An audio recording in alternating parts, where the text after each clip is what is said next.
Bismillahirrahmanirrahim. Assalamualaikum warahmatullahi wabarakatuh. Innal hamdalillah nahmaduhu wa nasta'inuhu wa nastaghfiruh wa na'udzu billahi min shururi anfusina wa sayyiati a'malina. May yahdihillahu fala mudilla lahu wa may yudlil fala hadiya lahu. Asyhadu an la ilaha illallah wahdahu la syarika lah wa asyhadu anna Muhammadan abduhu wa rasuluhu la nabiyya ba'dah. Allahumma salli wa sallim wa barik ala sayyidina Muhammadin wa ala alihi wa sahbihi ajmain.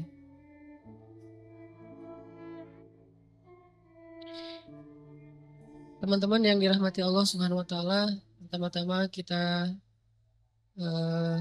untuk terus-menerus memuji dan memuja Allah Subhanahu wa taala atas nikmat-nikmat yang enggak terhingga dalam hidup kita selama ini.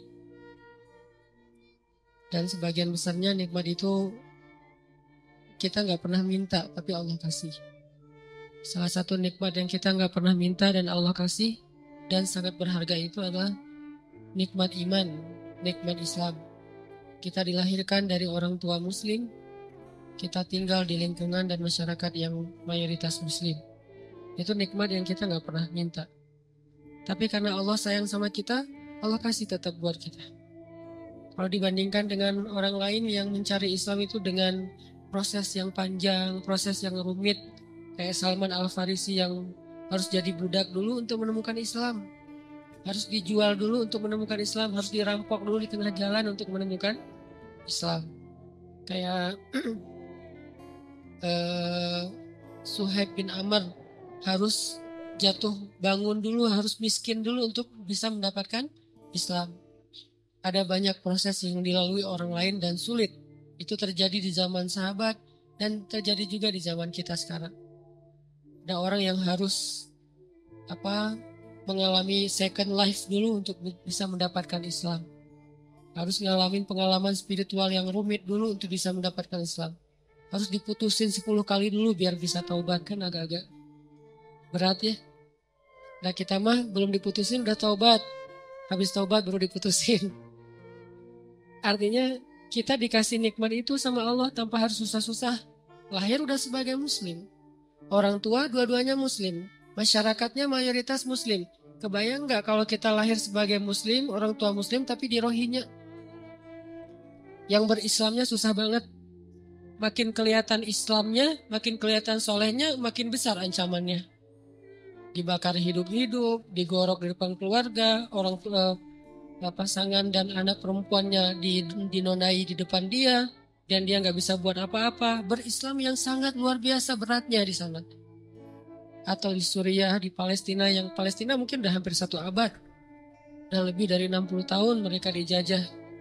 Atau nenek moyang kita lah, yang berislam dulu di zaman Jepang dan Belanda susah.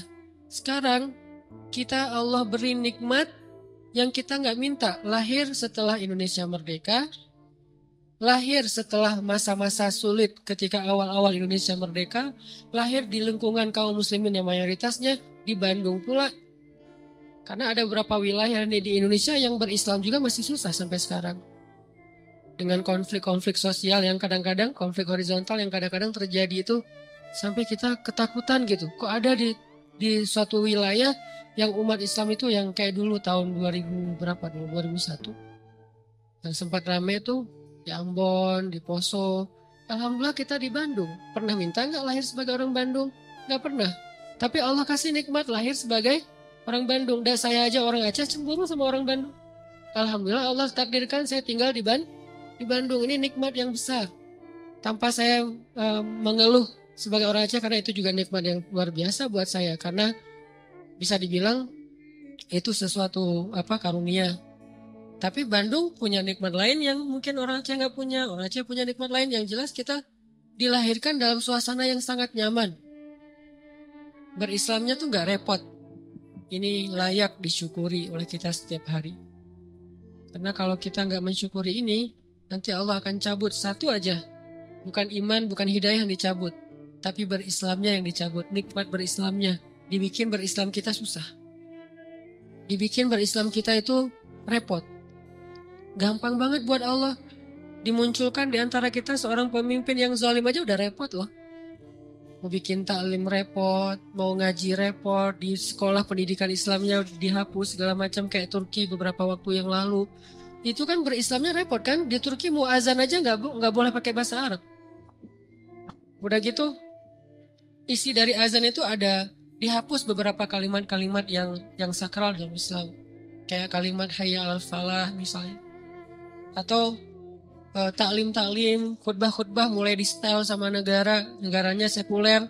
Sehingga kita dengerin khutbah tuh kayak garing gitu. Lama-lama kegaringan yang dipelihara bertahun-tahun buat kita makin gak ngerti agama. Begitu gak ngerti agama, gampang frustasi, depresi, tingkat stres tinggi, mulai kasus-kasus bunuh diri meningkat. Ini berislam sudah dicabut nikmatnya oleh Allah. Kalau kita nggak syukurin, nah kita syukurin. Alhamdulillah atas nikmat iman, Islam, hidayah, lahir dalam lingkungan mayoritas Muslim yang nyaman di Indonesia. Mudah-mudahan dengan kayak gitu Allah tambahkan nikmat berislam. Gimana Allah tambahkan nikmat berislam? Mengekspresikan keislaman itu disupport sama pemerintah. Karena mengekspresikan keislaman itu insya Allah nggak akan ganggu orang lain kok. Konsep agama Islam itu kan udah ideal banget ya. Nggak mungkin kita taat dengan agama kita terus ngeganggu agama lain. Itu mustahil. Nggak ada dalam kamus Islam kayak gitu. Jadi nggak usah khawatir ketika kita taat dengan syariat Islam, agama Islam. Ketika kita mengekspresikan keislaman kita, nggak usah khawatir. Justru itu jadi sebuah kebaikan karena sifat dasar Islam itu rahmatan lil alamin. Makin orang Islam mengerti agamanya, makin dia rahmah kepada orang lain. Gak mungkin makin ngerti agama makin galak. Gak mungkin. Dia galaknya bukan ke orang lain, galaknya kepada kemungkaran. Nah, kalau itu memang semuanya harus kita galak. Bukan orang Islam doang, manusia mah harus galak kepada kebatilan, kemungkaran, bahasa kita ya. Kalau bahasa umumnya, kejahatan. Harus galak dong dengan kejahatan. Kalau enggak kejahatan merajalela. Galak dengan kriminal-kriminal yang luar biasa merajalela. Galak dengan orang yang membunuh bayi nggak berdosa apa kurang. Emang nggak boleh galak. Bayi dibuang di kebun gitu. Emang nggak boleh galak. Harus galak. Karena kalau nggak galak kejahatan itu merajalela. Tapi bukan kepada orangnya, etnisnya, agamanya. Kita ngerti banget lah kayak gitu-gitu. Diajarkan oleh orang tua kita, ulama-ulama kita. Yang di atas semua itu diajarkan oleh nilai-nilai agama kita. Kita ngerti banget. Gak usah diguruin dalam bab itu.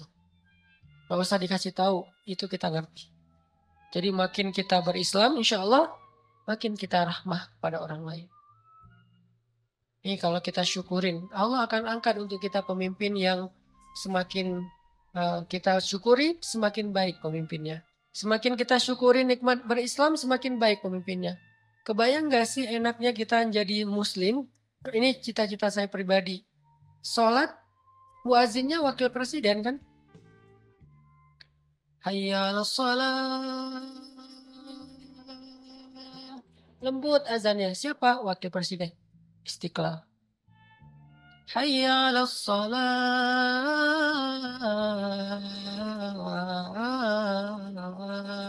Azan subuh. Wakil gubernur. Wakil wali kota. Imamnya wali kota, gubernur, presiden. Bacanya bukan al-ikhlas.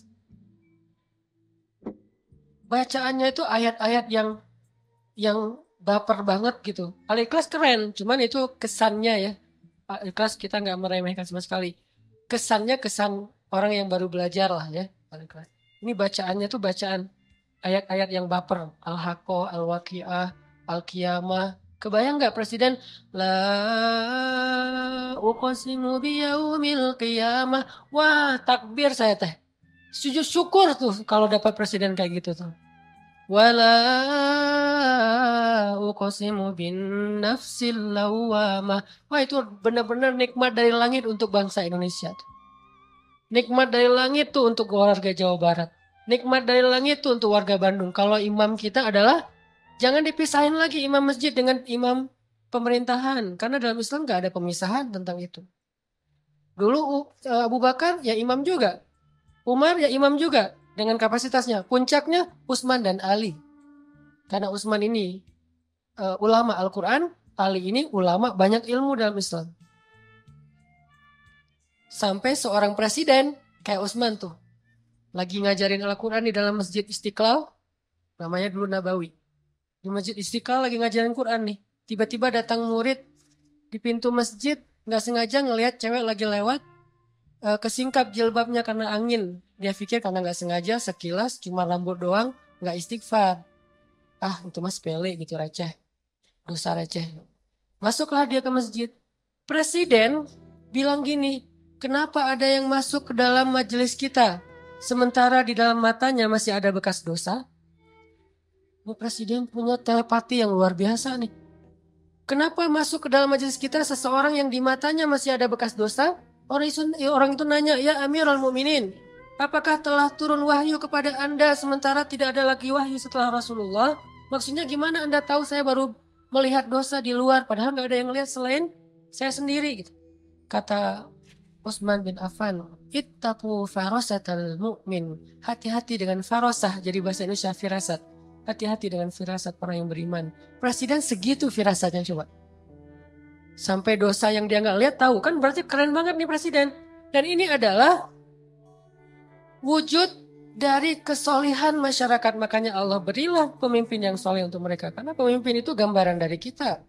Kalau bahasa Nabi itu, pemimpin adalah hasil dari gimana masyarakatnya. Kalau pedagang-pedagang pada jujur, Allah kasih pemimpin yang jujur. Jadi jangan selalu hanya nyalahin pemimpin. Jangan-jangan pemimpin kita banyak yang korupsi karena pedagang juga dalam kelas yang lebih kecil nggak jujur dagangannya juga kan. Mau beli buah naga, dari pas kita lewat tulisannya 1 kilo 10.000. Pas kita berhenti, Pak yang 10.000 yang itu. Loh, ternyata 10.000 di bawah nggak kelihatan.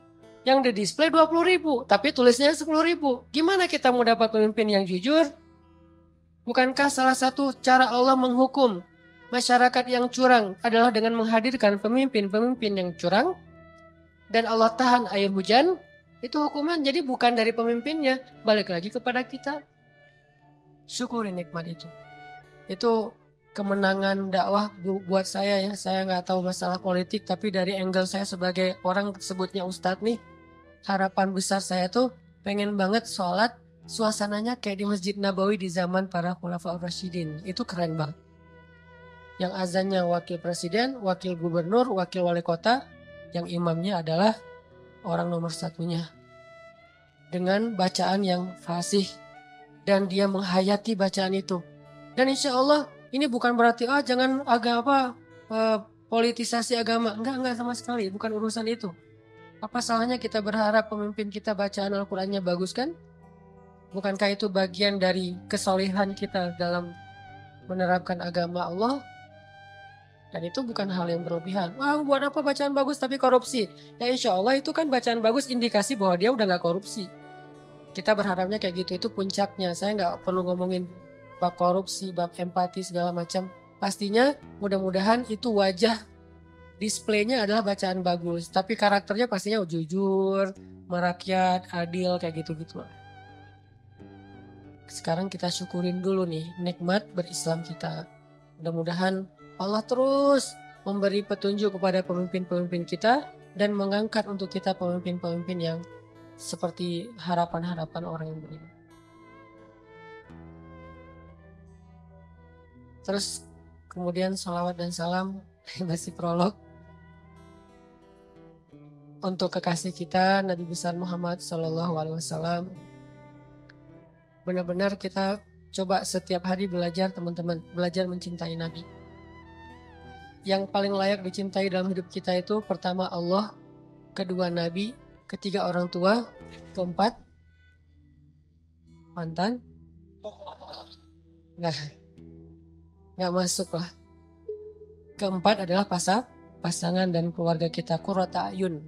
Kalau yang belum punya minimal 3 dulu lah. Allah, Nabi, dan orang tua. Itu urutan, ini bukan acak, urutan. Jadi kayaknya nggak fair kalau kita cinta banget sama orang tua kita, apalagi cinta banget dengan tuh. Tapi ke Allah Rasulnya tuh kayak nggak ada greget-gregetnya, biasa-biasa aja. Giliran nama dia disebutin, kita langsung kayak Giliran nama Allah disebutin biasa aja, nggak ada rasa wajilat qulubuhum. Nah ini kayak nggak fair menurut saya. Belajar deh. Pelan-pelan dibangun itu, takjub sama Allah, ingat betapa baiknya Allah sama kita. Takjub sama Nabi, ingat betapa baiknya Nabi sama kita. Kalau saya sekarang membiasakan setiap, karena saya pengen respect banget sama Nabi semampu saya, kalau sholat sama Nabi itu saya takzim, menghargai. Misalnya Allah SWT, takzim banget. Kenapa? Sosoknya memang layak ditakzimin, gak usah kita. Malaikat aja takzim sama Nabi. Apa takzim teh? Kayak apa, hormat banget ya, respect banget. Malaikat aja respect banget sama Nabi Muhammad. Malaikat tuh sayang banget sama Nabi. Sampai Jibril tuh pas ngedampingin Nabi wafat, Nabi lagi sakaratul maut, Jibril buang muka. Nabi tanya, ya Jibril, kamu benci ngeliat wajah saya? Enggak ya Rasul, saya nggak tega. Kayak seorang ayah yang anaknya lagi mau diinfus, bayinya lagi diinfus, lagi disuntik, kan nggak tega banget kan ngelihatnya ya. Kayak gitulah Jibril kepada Rasulullah SAW. Nggak tega Jibril mau ngelihat Nabi lagi diinfus, maksudnya lagi ditarik nyawanya. Apalagi Aisyah yang mangkuin Nabi, apalagi istri-istri Nabi yang lain yang ngelihat Nabi dalam keadaan susah. Ini keringat beliau, keringat dingin karena sakaratul maut. Nabi dalam keadaan kayak gitu, yang diingat siapa? Kita, ummati. Ya Allah gimana? Karena Nabi pengen make sure ke Allah kalau nanti di akhirat beliau bisa mensyafaati kita. Itu deal-dealannya Nabi terakhir. Maaf, saya nggak mau promosi. Dan saya juga nggak nonton soalnya. Cari di YouTube. Deal-dealan Nabi sama Allah yang terakhir itu adalah make sure kalau Nabi itu bisa syafaatin umatnya. Itu tuh deal-dealan Nabi sama Allah yang terakhir loh. Ya Allah, beri saya kesempatan mensyafaati umat saya. Beri kesempatan umat saya masuk surga duluan. Umat saya. Sampai Allah, ya. Baru tenang beliau kembali kepada Allah. Itu permintaan terakhir Nabi. Kalau kita kan permintaan terakhir mungkin gak akan keingat orang lain. Jangankan orang lain, mungkin keluarga aja gak ingat. Pasti diri sendiri yang kita pikirin kan. Kalau Nabi yang dipikirin orang yang gak kenal sama beliau. Terus kita kenapa masih kikir untuk bersalawat sama beliau? Beliau aja yang gak kenal sama kita terus berusaha untuk memberi syafaat buat kita. Masa salawat aja males? Sallallahu alaihi wasallam. Dan kenabian beliau memang luar biasa. Saya baru dengar ada sebuah cerita nih, keren nih. Dulu tuh ada seorang laki-laki namanya Ahban. Ahban ini penggembala domba gitu. Lagi menggembala domba ya. Tiba-tiba ada seekor serigala naik ke atas puncak bukit. Terus bicara kayak manusia. Ini di zaman Nabi. Seekor serigala naik ke atas bukit. Ngelihat domba yang banyak digembalain sama Ahban.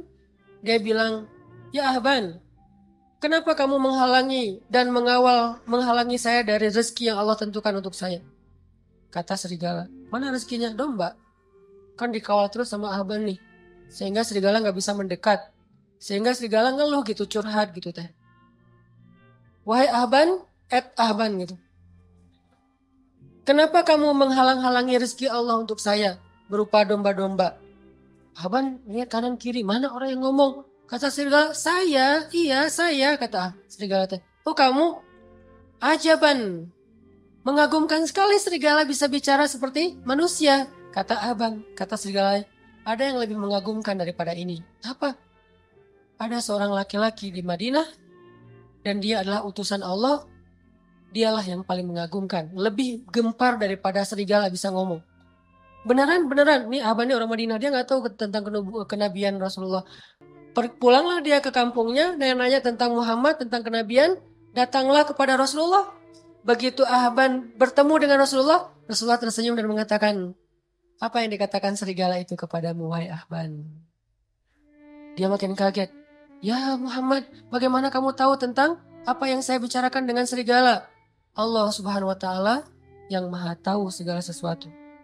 Akhirnya asyhadu an la ilaha illallah wa annaka rasulullah. Banyak banget bukti-bukti kebesaran itu. Jadi nggak usah ragu lagi bahwa Muhammad Sallallahu Alaihi Wasallam adalah utusan Allah, orang terpilih yang Allah aja udah maafin kesalahan beliau tapi nggak menyebutkan kesalahannya. Tapi Allah maafin, tapi nggak disebutin kesalahannya. Saking mulianya Rasulullah Sallallahu Alaihi Wassalam. Jadi teman-teman yang dirahmati Allah, mudah-mudahan walaupun ini disebut prolog, tapi ini juga bagian dari konten penting buat kita sadari. Syukuri nikmat berislam kita. Nikmat hidayah, taubat, hijrah kita. Nanti Allah akan tambahkan. Suasana keislaman itu adalah nikmat yang paling besar yang Allah berikan kepada hambanya. Ketika suatu negeri bisa berislam dengan nyaman, berarti negeri itu dapat nikmat yang paling besar yang pernah diberikan kepada manusia. Karena dikasih harta, belum tentu negeri itu nyaman. Buktinya beberapa negara maju yang kita lihat futuristik banget, angka bunuh dirinya tinggi. Bukan berarti nggak penting ya, penting. Cuman itu doang nggak cukup. Dikasih alam yang indah, kalau nggak bisa dikelola malah jadi musibah. Tapi kalau dikasih keislaman dan hidayah, maka Allah SWT akan cukupkan yang lain-lain. Harta akan diberkahi, alam akan diberkahi, sosialnya akan diberkahi. Semua jadi berkah gara-gara keislaman. Tapi kalau Islam dicabut, keberkahan itu juga akan hilang. Walaupun kita punya materi-materi itu. Sama kayak keluarga. Kalau keluarganya soleh, Allah cukupkan rezekinya. Allah bahagiakan hatinya. Allah sehatkan tubuhnya. Allah nyamankan suasana keluarganya. Tapi kalau orang dikasih harta doang tapi gak dikasih kesolehan di dalam keluarga itu, justru harta penyebab kekacauan di dalam keluarga itu. Syukuri nikmat berislam. Yang kedua, cintai Rasulullah Sallallahu Alaihi Wasallam. Semoga kelak di akhirat kita bisa benar-benar menatap wajah Nabi. Oh, ini yang namanya Rasulullah Muhammad. Pantesan kok seluruh dunia itu kagum kepada beliau. Tajdid, perbaharui. Kalau saya memperbaharuinya kadang-kadang selain dengan baca sirah, baca hadis.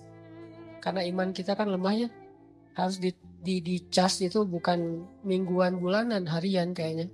Kalau sahabat mingguan cukup, kita harian. Karena cepat banget dropnya. Kayak handphone udah rusak. Baru di-charge udah ngedrop.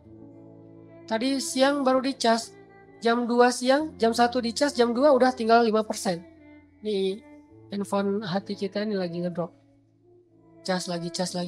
Salah satunya saya kadang-kadang ngecasnya lewat kayak nasyid lagu-lagu tentang keistimewaan Nabi, kayak Nabi itu tersenyum. Tadi sore pas lagi jalan kesini di mobil dengerin tabassum atau tabassam.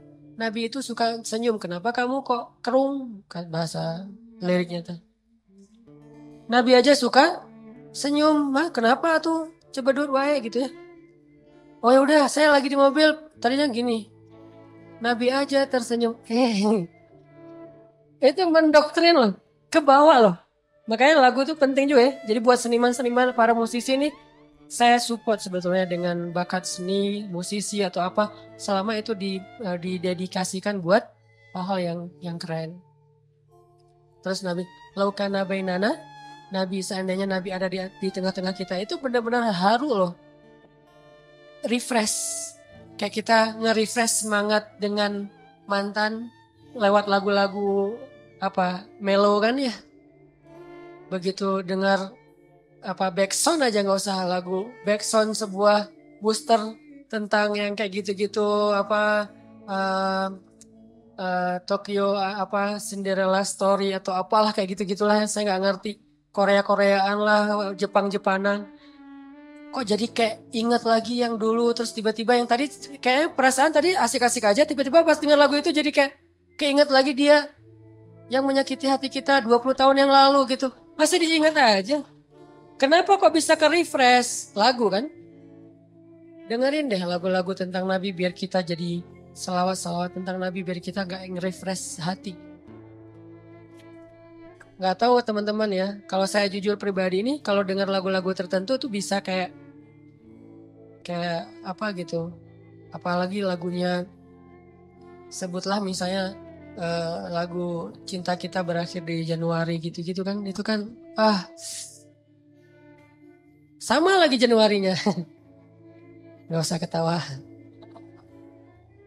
Kan itu kayak kena banget, sama banget ya kisahnya sama saya, suka ke bawah-bawah gitu.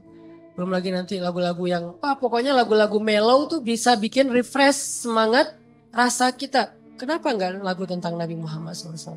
Selain pastinya sirah, hadis, sholawat udah pastilah itu mah. Karena gimana-gimana juga kita butuh entertain, manusiawi.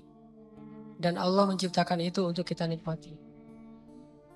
Oke, kita bahas tentang empati. Buat saya, menurut saya nih, dalam bergaul kita terapin 2 standar sikap. Sikap kita ke orang sama sikap orang ke kita. Gimana cara kita merespon itu? Gimana cara kita bersikap ke orang lain? Gimana cara kita ngerespon sikap orang lain kepada kita? Itu 2 standar yang berbeda. Jangan disamain dan jangan dibalik. Kalau sikap kita ke orang, maka sikap yang paling baik kita tunjukkan itu adalah sikap empati. Dalam bahasa Arab itu disebut dengan ra'fah. Apa itu ra'fah? Pengertian. Ra'fah itu jaga perasaan. Ra'fah itu gak pengen ngerepotin. Ra'fah itu gak pengen nyakitin. Ra'fah itu gak pengen nyinggung. Ra'fah itu gak pengen ngebebanin. Mungkin salah satunya empati. Itu sikap kita ke orang lain. Ini yang diajarkan Nabi SAW kepada kita. Tapi kalau orang ke kita, sikap kita adalah syarhus sadar. Apa syarhus sadar? Lapang dada, legowo kalau kata orang Jawa. Syarhus sadar. Alam nasyrah laka sadrok. Kalau kita ke orang, ra'fah, jaga perasaan dia. Kalau orang ke kita, lapang dada. Jangan dibalik. Kalau kita ke orang, berharap dia lapang dada. Kalau dia ke kita, berharap dia empati. Ini egois nih. Ra'fah dong. Jangan. Kalau orang ke kita, jangan minta dia supaya ra'fah. Tapi minta supaya kita bisa berlapang dada terhadap kekurangan dia. Kan enak nih. Tapi giliran kita ke dia, kita ra'fah. Tapi kalau dibalik, giliran orang ke kita, harusnya dia ra'fah sama saya Ustadz. Tapi dia tuh gak pengertian banget. Ini kebalik. Terus giliran kita ke orang lain, ya dia harusnya kan berlapang dada. Kan saya manusia biasa. Dibalik lagi. Sikap ini yang selama ini ketuker. Jadilah banyak chaos. Kita dengan pasangan, kita dengan teman kos-kosan, dengan teman kuliah, dengan dosen, dengan murid, dengan orang tua bahkan. Orang tua meminta anaknya supaya ra'fah kepada dia dan dia berharap anaknya juga lapang dada terhadap dirinya. Ini nih, anak juga kayak gitu ke orang tua, gak bisa. Makanya empati itu saya berharap gak bisa utuh kalau kita hanya bahas empati. Takutnya nanti kita berharap orang lain yang empati ke kita. Gak gitu. Kita yang empati ke orang lain. Makanya ada hadis kita ke orang, ada hadis orang ke kita. Kayak yang dulu saya bilang, hadis tentang doa orang yang terzalimi itu diijabah kan ya? Itu buat siapa? Itu bukan hadis buat, wahai orang-orang yang sedang terzalimi. Terutama yang baru aja diputusin dengan bahasa-bahasa yang gak enak. Bukan untuk mereka, untuk yang mutusin. Lo yang menzalimi, doa orang yang terzalimi itu diijabah loh, hati-hati gitu. Jadi jangan dibalik angle-nya, sehingga kita gak menjadi orang yang hanya menuntut hak. Kalau semua orang menuntut hak, kayak misalnya pemerintah, rakyat itu harusnya taat kepada pemerintah. Rakyat juga, pemerintah harusnya adil kepada rakyat. Kan semuanya menuntut hak. Kenapa gak dibalik? Pemerintah ngomongnya, maaf ya rakyat, saya belum adil kepada kalian. Rakyat juga, maaf ya kita belum terlalu taat sama suka demo aja, suka marah-marah misalnya. Kan gitu kan, harusnya dua-duanya saling memberi kewajiban, memberi hak bukan menuntut hak. Apalagi kalau udah berpasangan nanti tuh. Istri ngumpulin hari-hari suami, suami ngumpulin hari-hari istri. Gak beres-beres nih urusan ini. Pah, kata Nabi juga, kata istrinya. Perlakukanlah istri kalian dengan lemah lembut. Tuh, kata Nabi, Pah. Mah, kata Nabi juga, kalau saya boleh menyuruh manusia sujud kepada manusia, saya suruh tuh istri sujud kepada suami. Mama pernah gak sujud sama papa? Capek. Insya Allah nanti kita lanjutkan setelah sholat isya ya. Bismillahirrahmanirrahim. Teman-teman yang dirahmati Allah. Jadi sikap kita itu ada 2 dalam bergaul, dalam bersosial, kalau bahasa dakwah dalam bermuamalah. Pertama, sikap kita ke orang lain adalah ra'fah. Kalau ditanya dalil mah sebetulnya ada. Dan jelas banget di Al-Quran.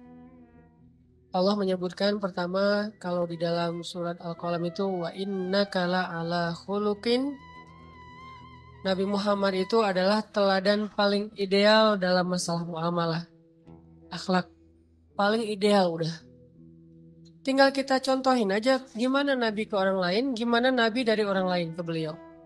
Kalau beliau ke orang lain, disebutin oleh Allah di surat At-Taubah 128 tuh. Akhir surat At-Taubah. Bil mu'minina ra'ufun rahim.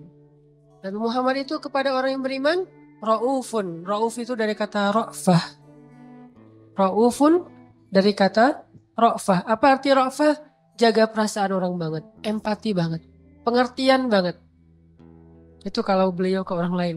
Saking pengertiannya Nabi ke orang lain, sampai-sampai Nabi itu jadi sering jadi kayak ngeberatin diri sendiri. Jadi kayak korban gitu demi menjaga perasaan orang. Kalau ada sahabat bikin salah, Nabi nggak akan langsung negur beliau di depan umum. Negur orang itu di depan umum. Kan ini berarti kita dalam kehidupan sosmed kita kan, kalau misalnya ada postingan yang kayak gimana menurut kita keliru, jangan di komen negurnya, di DM. Tapi DM-nya nggak dibaca Ustadz, japri. Gak dirit juga Ustadz, doa aja. Mudah-mudahan Allah kasih dia digerakkan untuk membaca. Kalau enggak lewat siapa gitu, teman dekat. Pokoknya jangan di depan umum deh. Itu kalaupun masukan kita benar. Jangan-jangan udah rame di depan umum ternyata salah pula. Ini kan berarti kita kayak agak-agak konyol gitu kan ya. Kenapa? Karena kita nggak jaga perasaan orang lain. Jangan sampai kita terbiasa, walaupun sosmed itu kan terbuka ya, siapa aja bisa, tapi tetap muslim, ada etikanya. Jangan sampai kita terbiasa dengan sosmed yang terbuka, akhirnya bebas, mau ngucapin apa aja, sampai kata-kata yang gak pantas juga keluar. Kayak tadi saya baru nge-delete beberapa komen dari postingan saya yang kemarin kan, yang masalah Dayakolot. Ada yang komen sampai kata-katanya gak enak gitu, saya delete. Kenapa? Kok masa di komen ada istilah nama hewan di situ teh? Kan gak pas gitu. Terus ada yang istilahnya mencela apa segala macam. Ini kayaknya orang yang nggak ngerti lah, nggak tahu dari mana asalnya. Udah aja saya delete, sekalian orangnya di blok. Kenapa saya blok? Bukan benci sama orangnya, dia udah nggak benar cara bermedia sosial, dan ini nggak sehat buat yang lain, ini harus dihentikan.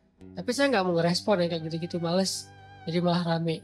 Nah ini namanya empati, jaga perasaan, pengertian sama apa orang lain rasain. Tempatkan diri kita, kalau saya diginiin nyaman gak ya? Nah kayak gitu. Ra'fah bil mu'minina ra'ufun rahim. Sangat menjaga perasaan. Jangankan perasaan manusia, Nabi perasaan hewan aja dijaga loh. Perasaan hewan ya.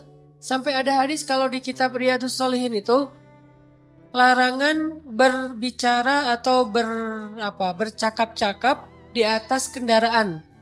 Maksud kendaraan di situ hewan tunggangan. Dilarang dalam Islam itu dua orang laki-laki sambil naik di atas hewan tunggangannya, terus hewannya berdiri aja nganggur, kita ngobrol gitu. Gak boleh dalam Islam.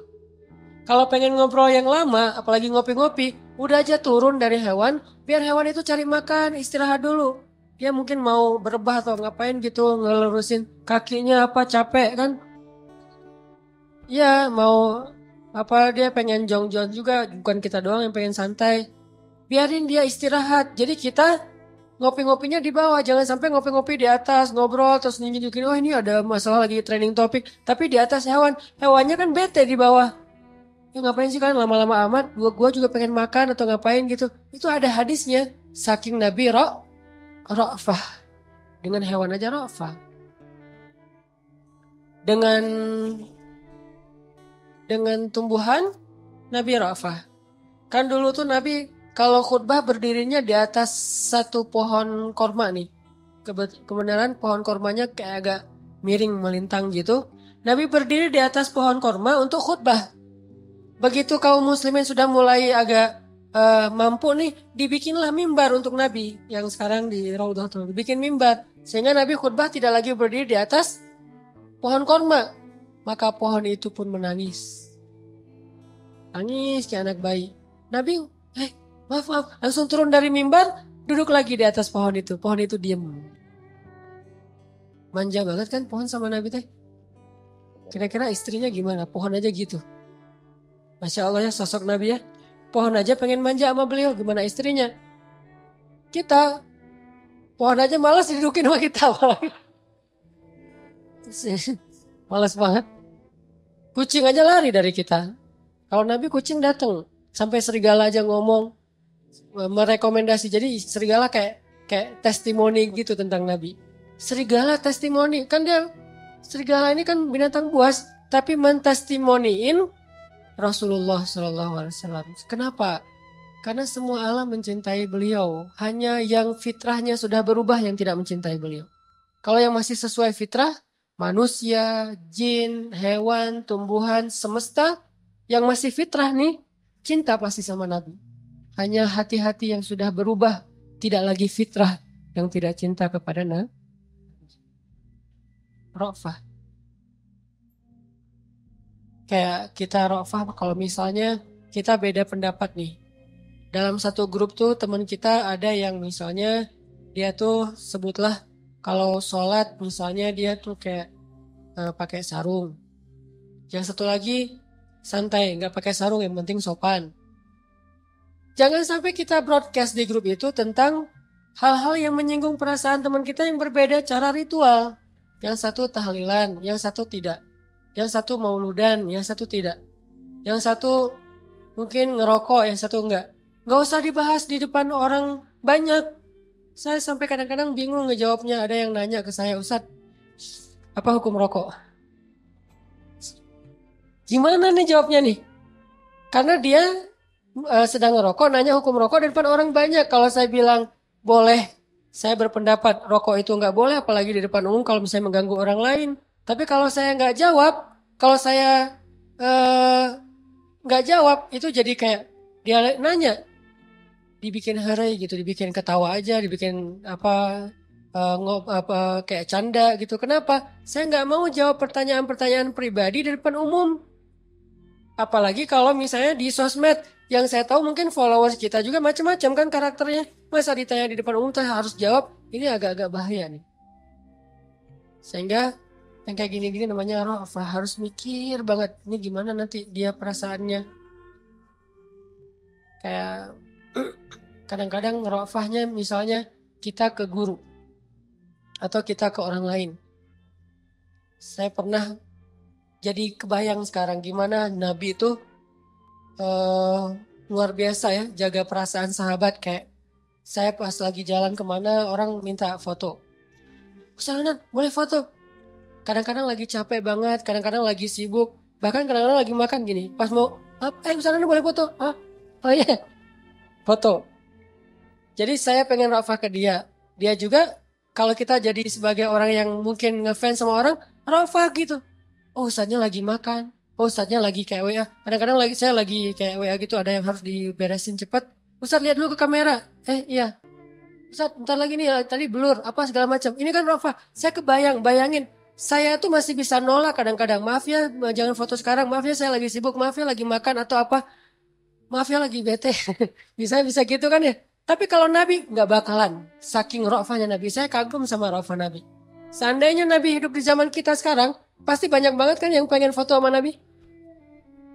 Kadang-kadang ada DKM di beberapa kota nih. Kalau saya keluar kota, kan kita coba mengkondisikan sewajar mungkin. Boleh foto, tapi kalau udah terlalu ramai kan jadi nggak maksimal ya. Saya kadang-kadang mau ceramah, tapi yang ngajak fotonya ramai, jadi udah nggak kondusif, ditahan. Kadang-kadang ada beberapa DKM, inisiatifnya bagus. Siapa yang pengen foto semua sana? Silakan baris. Hah?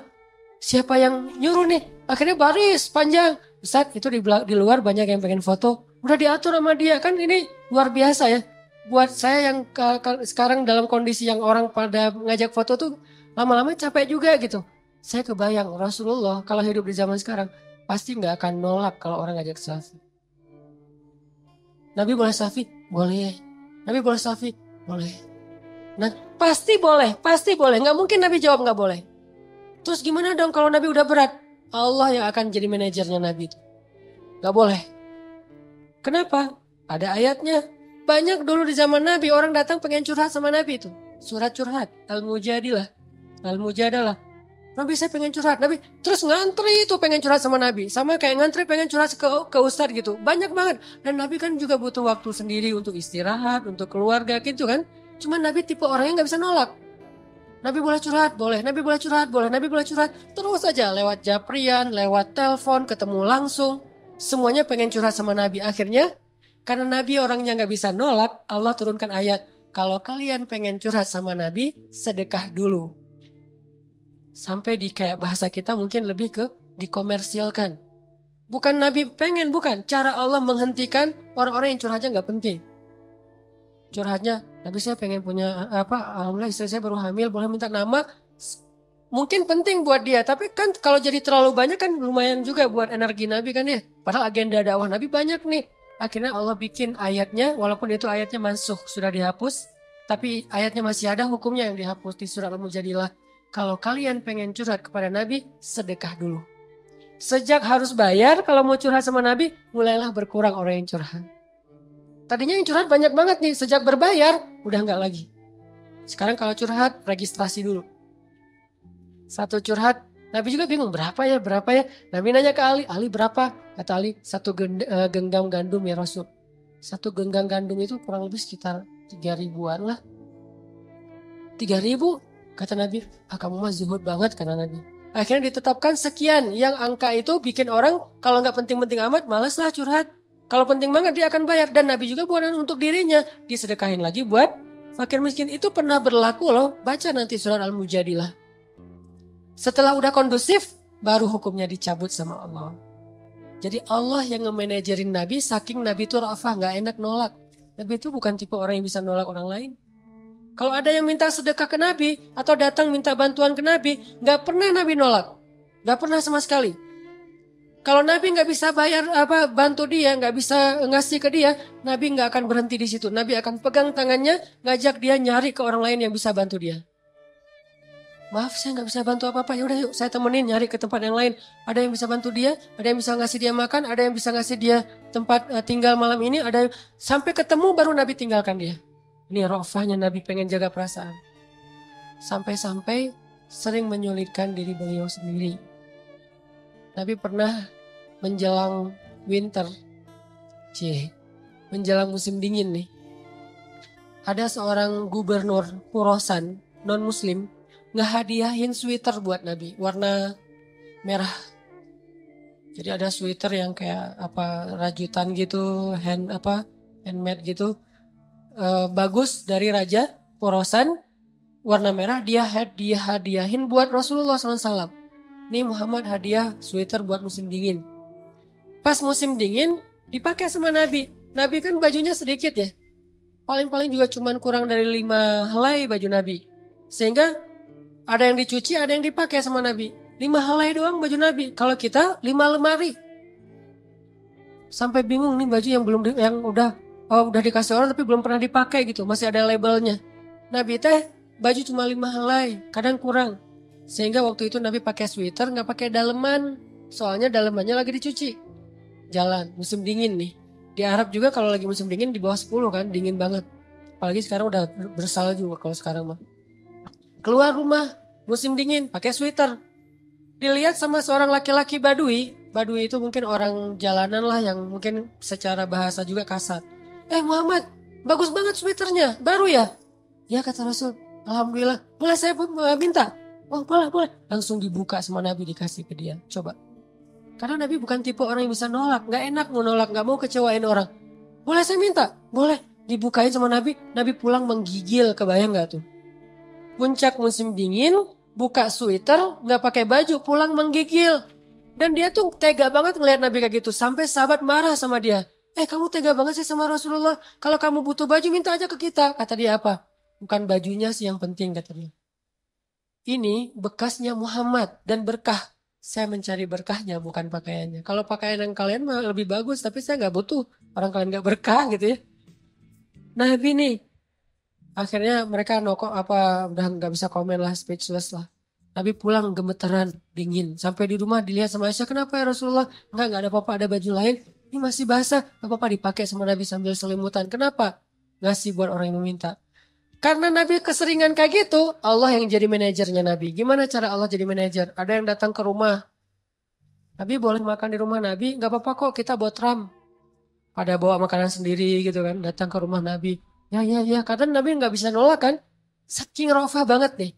Kadang-kadang kalau menurut kita agak-agak kurang wajar, saking solehnya Nabi itu. Ya, ya, ya, datang ke rumah Nabi. Nabi juga kan punya hak keluarga. Istri-istri beliau, anak-anak beliau kan punya hak untuk dapat waktu dari beliau. Tapi tetap nggak bisa nolak, datang ke rumah Nabi.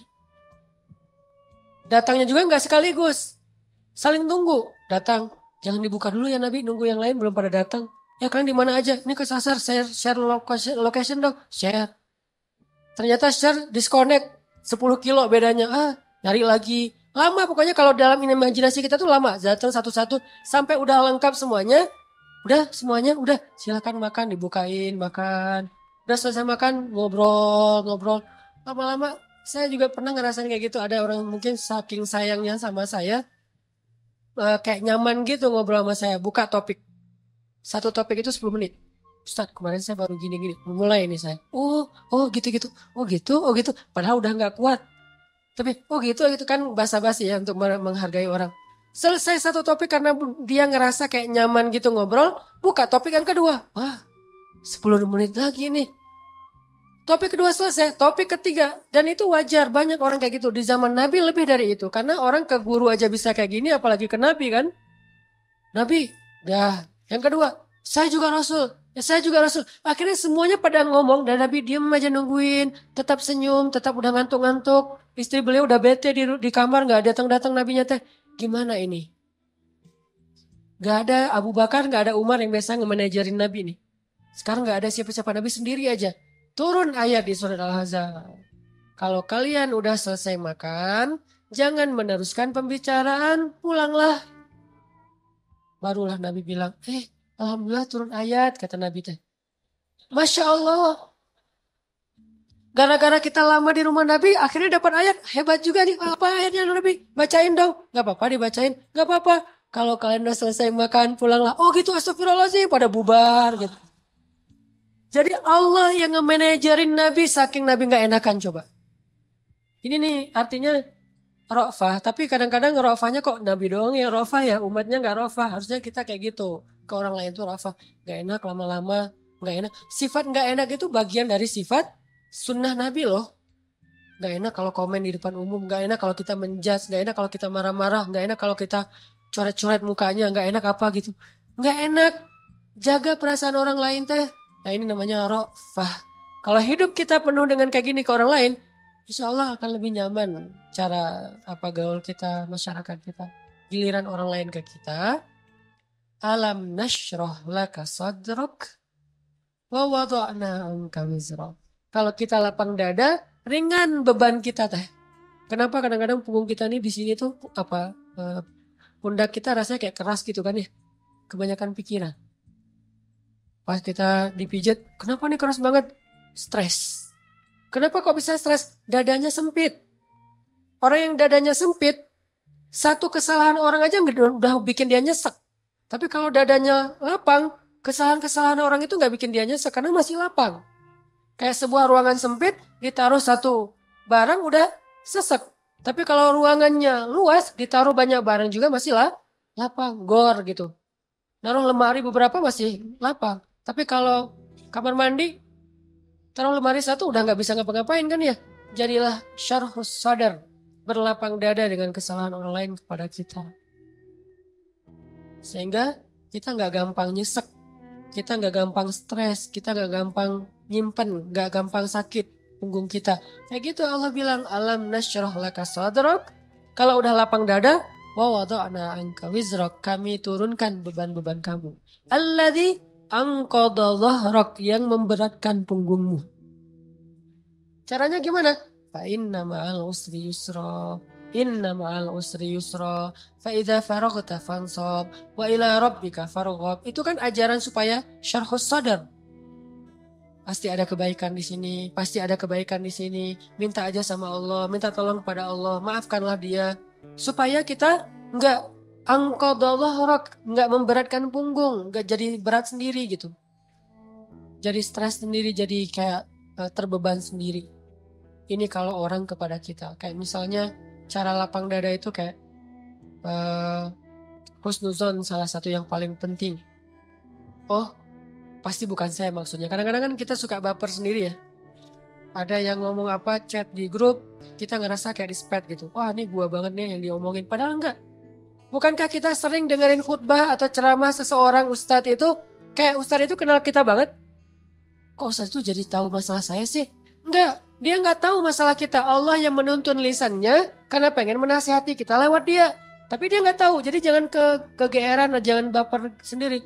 Wah, ustadz ini pasti ngomongin saya nih. Enggak, ustadznya juga nggak tahu masalah kita. Karena ada beberapa kasus yang saya pernah kayak gitu, saya lagi ngomongin apa, terus tiba-tiba ada jemaah yang kayak tersinggung. Wah, Ustadz ngomongin saya nih di depan umum. Siapa juga orang saya nggak kenal orangnya.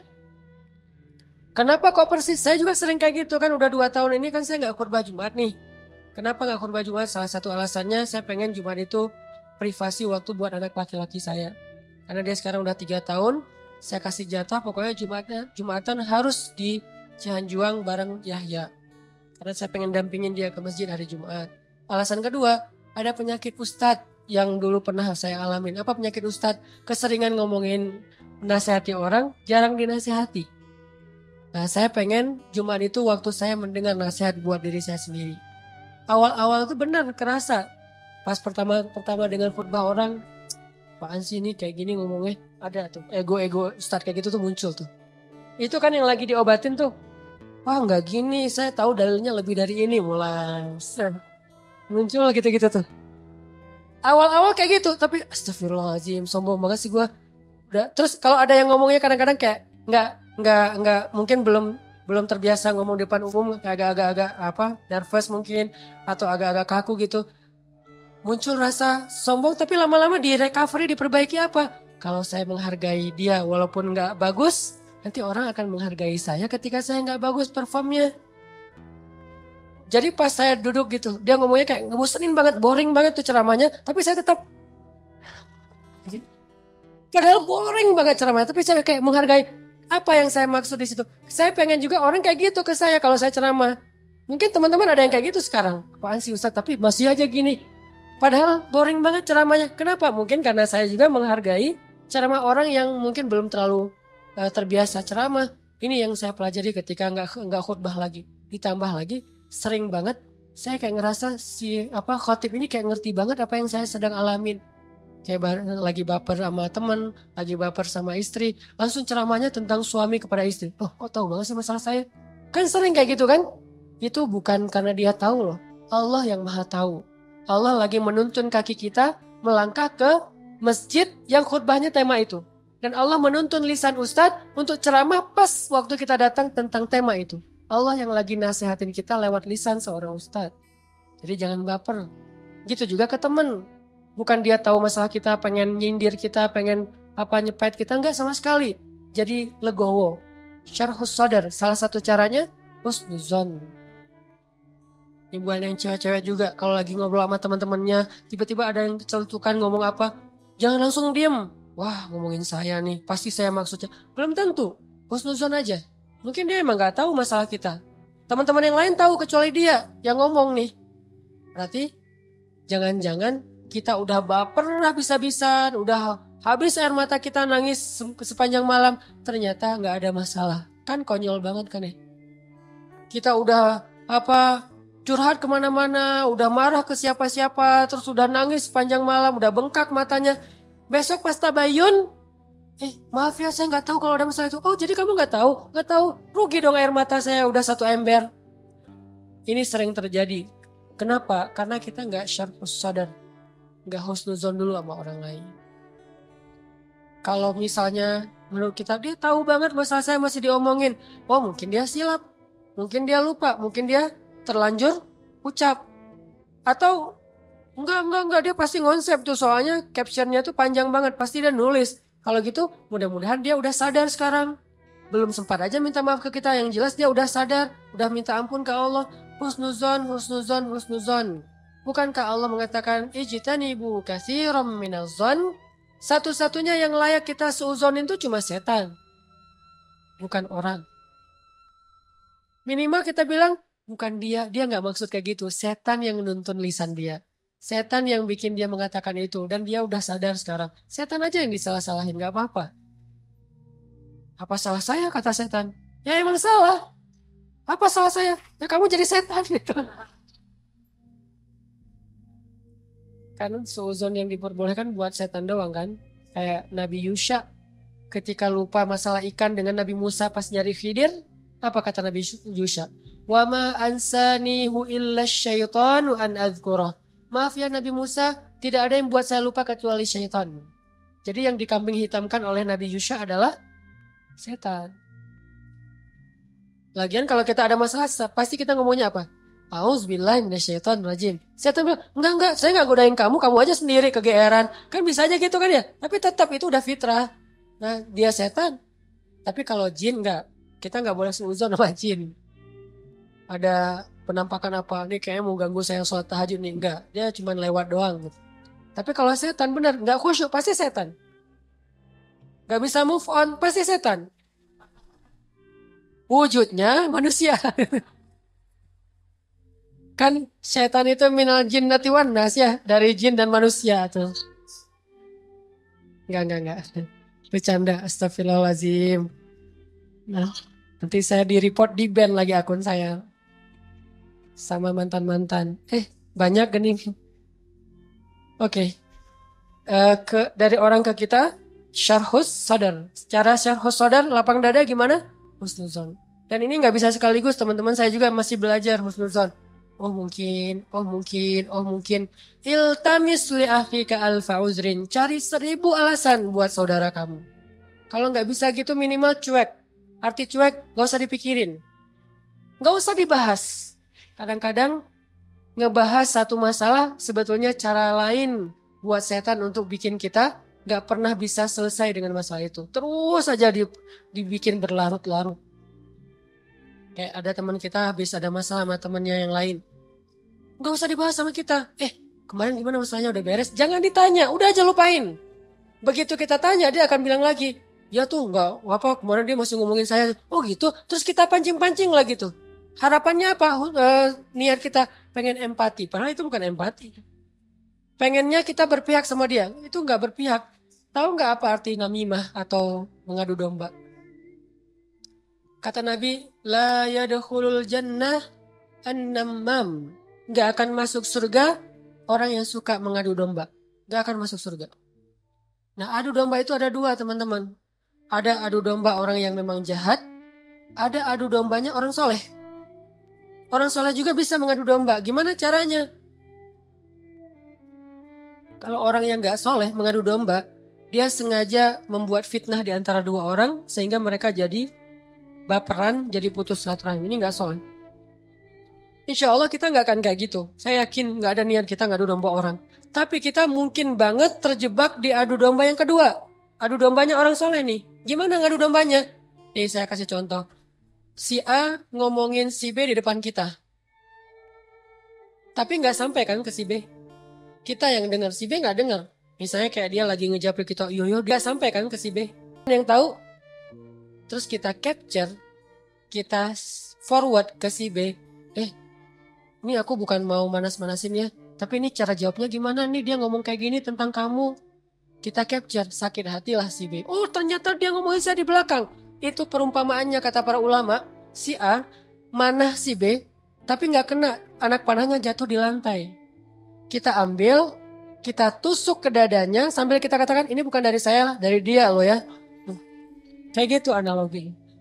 Itu namimahnya orang soleh. Adu dombanya orang soleh. Jadi kita nggak niat memfitnah.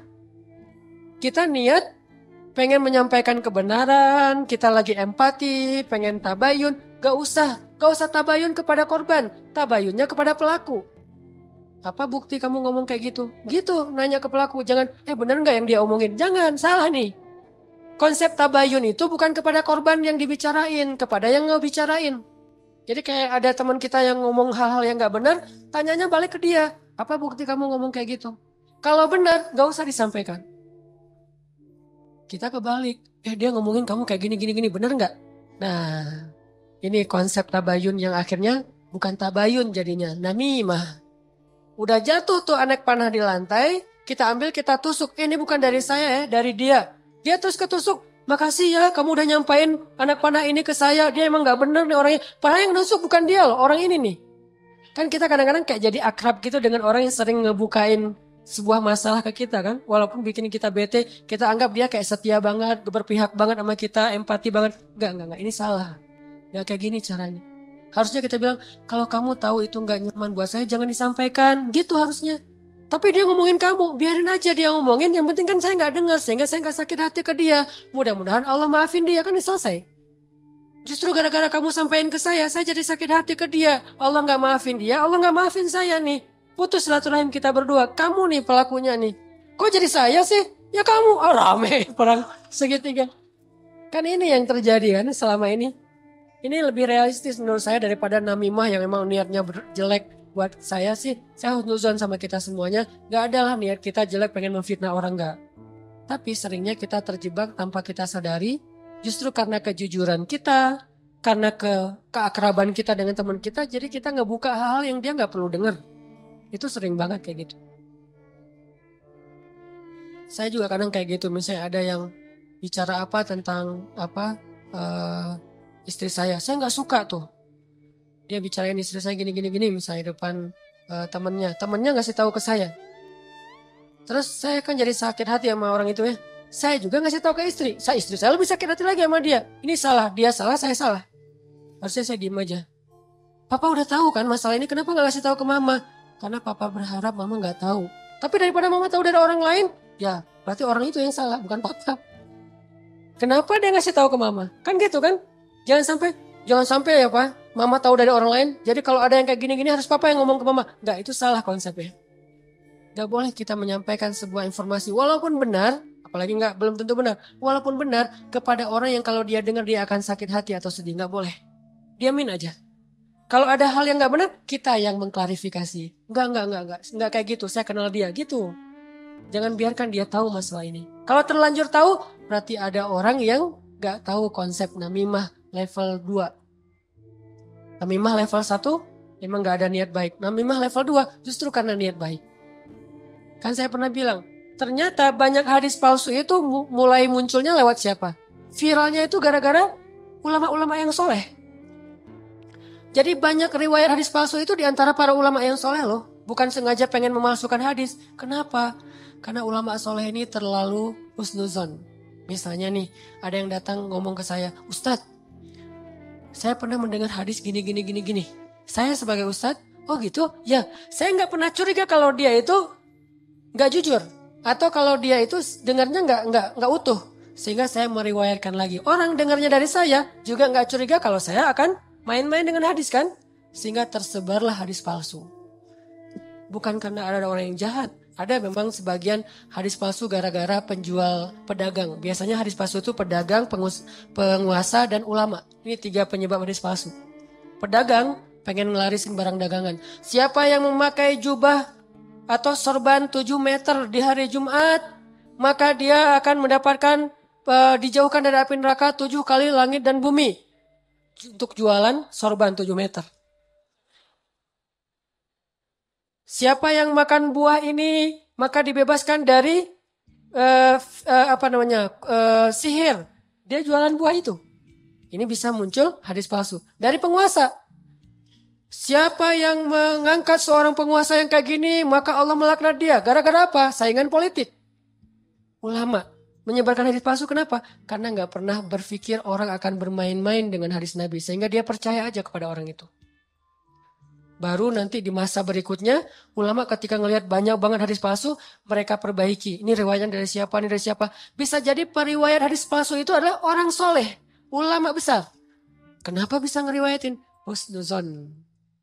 Gak mungkin lah dia bohong atas nama Nabi. Langsung diriwayatkan balik kepada orang lain. Orang yang mendengar, gak mungkin lah Ustadz bohong atas nama Nabi. Terus aja hadis palsunya nyebar. Itu teman-teman. Jadi namimah, mengadu domba juga bisa kayak gitu.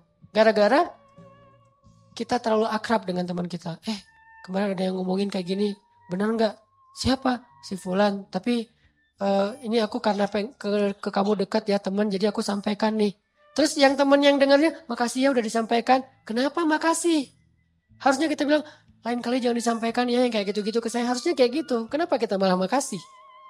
Makasih ya udah nyakitin hati saya kan gitu kan ya. Bahasa lainnya mah ya. Makasih ya udah bikin malam saya nggak tenang. Makasih ya udah bikin saya bete. Buat apa? Jangan disampaikan.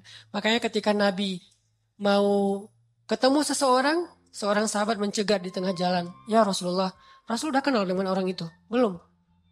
Orang itu ya Rasul, stop kata Nabi. Kamu ingin menyebutkan aib-aib dia tentang saya? Ya Rasul, biar Rasulullah tahu siapa orangnya. Jangan, saya nggak mau ketemu seseorang yang membuat saya bete duluan tentang dia. Biar saya ketemu dengan dia dan saya nggak tahu apa-apa tentang dia. Jadi Nabi bisa nyaman. Ini cara Nabi menghargai orang lain. Jadi teman-teman, kalau kita ke orang jaga perasaannya, kalau orang ke kita berlapang dada. Husnuzon, maafin, lupain, gak usah dibahas, gak usah diperpanjang. Ya, apalagi kita kayak ada kasus misalnya, ada 2 orang yang lagi punya masalah rumah tangga. Kita kayak sebagai temennya atau fansnya atau followersnya, kita kayak pengen nunjukin sikap membela gitu. Salah satunya kita bela. Akhirnya kita bikin akun khusus untuk pembela si A. Yang B juga pembela si B. Akhirnya kita rame gitu. Sebetulnya kita lagi mengadu domba 2 orang suami istri ini loh. Harusnya kita kalau nggak bisa mendamaikan, diam. Biar mereka menyelesaikan masalah mereka atau selesai dengan sendirinya karena tidak ada yang respon. Makin direspon makin rame nih. Itu kan terjadi. Jangan-jangan nauzubillah nih teman-teman. Ada peran kita di dalam perceraian 2 orang yang mungkin terjadi. Atau 3 orang atau 4 orang atau sekian banyak orang cerai gara-gara kita nih. Kenapa gara-gara saya Ustadz? Gara-gara kita ngebelain dia. Makin dia mantap untuk menceraikan pasangannya. Benar juga ya kata kamu. Berarti saya harus menceraikan istri saya. Enggak, saya nggak nyuruh cerai ya. Tapi dia emang kayak gitu orangnya. Dan ini sering kayak gitu. Ke teman kita juga kayak gitu. Ke kantor, di kuliah, di persahabatan. Ini namimah teman-teman. La yadkhulul jannah an-namam. Gak masuk surga orang yang menyebarkan permusuhan atau mengadu domba. Terakhir, mudah-mudahan kita benar-benar bisa menjalankan 2 konsep ini. Satu surat At-Taubah, Ra'fah. Satu lagi surat Al-Insyirah, Syarhus Sadar dalam bergaul kita. Sehingga insya Allah kita gak punya banyak masalah di antara teman-teman kita. Udahlah, jangan sampai kita larut terus membahas masalah pribadi. Ada banyak masalah umat yang harus kita bahas. Kalau kita benar-benar seorang muslim yang empati kepada umat, mending kita habisin energi kita buat ngomongin Dayakolot, ngomongin banjir di Bandung Selatan, ngomongin orang-orang yang pengangguran, ngomongin teman-teman kita yang kena narkoba di luar negeri, ngomongin Rohingya, Suriah, Palestina, apa yang bisa kita bantu buat mereka. Mending energinya dipakai buat itu, daripada habis terus energi untuk masalah kita pribadi. Kayaknya egois banget sih. Di sana banyak yang butuh pertolongan kita malah sibuk dengan urusan pribadi. Itu buat saya tuh gak keren. Kita terlalu egois membahas masalah pribadi. Boleh, tapi porsinya jangan kegedean. 30% aja, 70%-nya untuk umat. Saya juga punya masalah keluarga. Semua orang punya masalah keluarga, tapi saya gak mau berlarut-larut. 30% aja. Sisanya, kalau saya ketemu sama teman, pasti yang dibahas masalah kemaslahatan. Mudah-mudahan ini bermanfaat. Mohon maaf kalau ada salah kata. Dan semoga Allah memberi ilham dan taufik dalam hati kita untuk menjalankan apa yang sudah kita dengar, bukan hanya jadi wawasan, bukan hanya jadi teori, bukan hanya jadi sekedar wacana, tapi memperbaiki perilaku dan akhlak kita. Karena wawasan yang tidak diamalkan namanya bukan ilmu. Ilmu itu wawasan yang sudah diamalkan. Tapi mengamalkannya juga gak bisa sekaligus teman-teman. Kenapa kita ngaji setiap Rabu, setiap Minggu? Karena kita pengen terus berusaha memperbaiki diri. Termasuk saya sendiri nih. Saya ngomongin teman-teman tuh sama kayak menceramahi diri sendiri loh. Kadang-kadang di rumah juga istri, ingat materi ceramah kemarin. Oh iya. Gitu kan suka gitu ya. Karena menceramahi orang justru balik lagi ke kita. Jadi semua kita belajar, termasuk saya. Memperbaiki diri terus. Ayo kita sebagai muslim ciptakan suasana sosmed yang lebih bijak, sosmed yang lebih elegan, sosmed yang lebih kreatif, produktif, bukan sosmed tempat kita mengumpat, mencela, haters, bukan. Kita muslim, tunjukkan bahwa Islam itu emang keren, elegan banget. Karena kita mewakili agama kita. Nanti teman-teman kita di beda agama, mereka juga punya PR menunjukkan sikap dari mewakili nilai-nilai agamanya. Kita juga punya PR itu.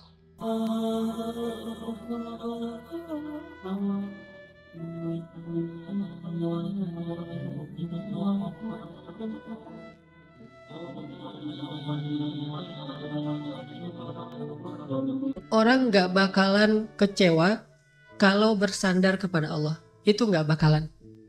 Bahkan kita bisa bilang mustahil. Mustahil seseorang itu kecewa gara-gara berpegang, bersandar, menyerahkan dirinya kepada Allah. Itu mustahil. Bukan seperti itu sunnatullah. Karena siapapun yang berserah diri kepada Allah, maka dia telah berpegang kepada tali yang paling kokoh. Wa man yuslim wajhahu ila Allah. Wa man yuslim wajhahu ila Allah wa huwa muhsin faqad istamsaka bil urwatil wuthqa wa ila Allahi aqibatul umur. Siapa yang menyerahkan dirinya kepada Allah dan dia senantiasa berbuat baik, maka sesungguhnya dia telah berpegang kepada tali yang paling kokoh dan kepada Allah segala urusan dikembalikan. Jadi nggak ada orang yang kecewa kalau dia berpegang kepada Allah. Masalah apapun, masalah rezeki, masalah jodoh, terutama yang kedua. Kalau kita bergantung kepada Allah dalam urusan jodoh, maka insya Allah kita nggak akan kecewa. Mak comblang yang paling baik itu adalah Allah. Kalau mak comblangnya Ustadz, kadang-kadang ngecewain. Ustadz, ini CV saya. Oh ya, kriteria yang kamu cari seperti apa? Saya emang gak susah-susah Ustadz, standar-standar aja. Ya standar yang gimana? Yang tingginya 180, yang kulitnya bening, sampai kalau minum kelihatan airnya ngalir, transparan. Kemudian yang hidungnya seperti pedang, yang matanya seperti bidadari. Tahu mata bidadari? Besar dan sayu, tapi nggak gelok. Nah ini kriterianya. Terus kata Ustadz, kalau yang kayak gitu Ustadz juga mau gitu ya. Akhirnya pas ketemu Ustadznya duluan yang ta'arufan. Ini kalau mak comblangnya manusia. Tapi kalau mak comblangnya Allah jauh lebih meyakinkan dan gak bakalan kecewa.